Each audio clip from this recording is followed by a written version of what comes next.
So what's up mga idol? So another day, another vlog. So ayan mga idol, medyo pumila tayo ng pure gold. At medyo may sumakay po sa atin na long distance, Pamaria. So subalit ayaw ko man sanang isakay at malayo-layo at medyo iba nga ang panahon mga idol. Medyo naawa po tayo sa ating pasahero. So ayan, medyo inatid na natin. So halos kaunti na rin lang ang daan at wala na rin tayong gaanong nasasalubong mga idol. So medyo talagang masama na ang panahon niya mga idol at malakas na ang ulan. Ayan, so habang binabagtas natin ang highway patungong Maria mga idol. So ayan, medyo nag-aapura na tayo mga idol. Baka tayo ay abuti ng lakas ng ulan at hangin. So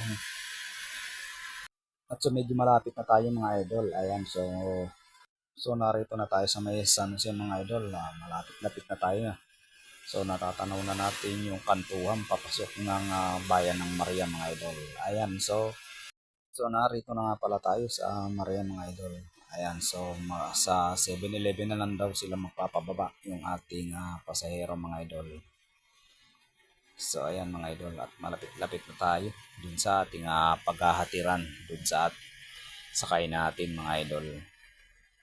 Ayan, at nandito na tayo sa 7-Eleven dito sa Maria mga idol. So medyo mag-aapura na tayo bumalik para hindi tayo abutin ng sama ng panahon mga idol. So ayan, grabe talagang lakas na ng ulan mga idol habang pinabaktas na natin itong patungong bayan ng Baler mga idol.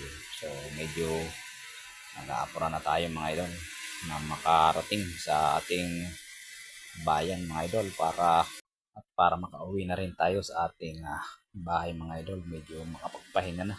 So grabe na itong sama ng panahon. So ayan mga idol, medyo malapit-lapit na tayo. So narito na tayo sa kahabaan dito sa may Kabidoklan West mga idol. Ayan, so malapit na tayo sa may reserva mga idol. So ayan mga idol, medyo talagang inaabot na tayo ng ulan.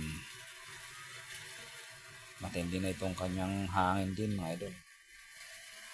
So talagang nag-aapura na tayong pauwi. So ayan mga idol, at narito na nga pala tayo sa may Agwang Birds mga idol. Ayan napakalalaki ng alon. So hanggang dito na lang mga idol ang ating video. Naway nagustuhan nyo mga idol. Maraming salamat sa inyong panonood. Thank you for watching.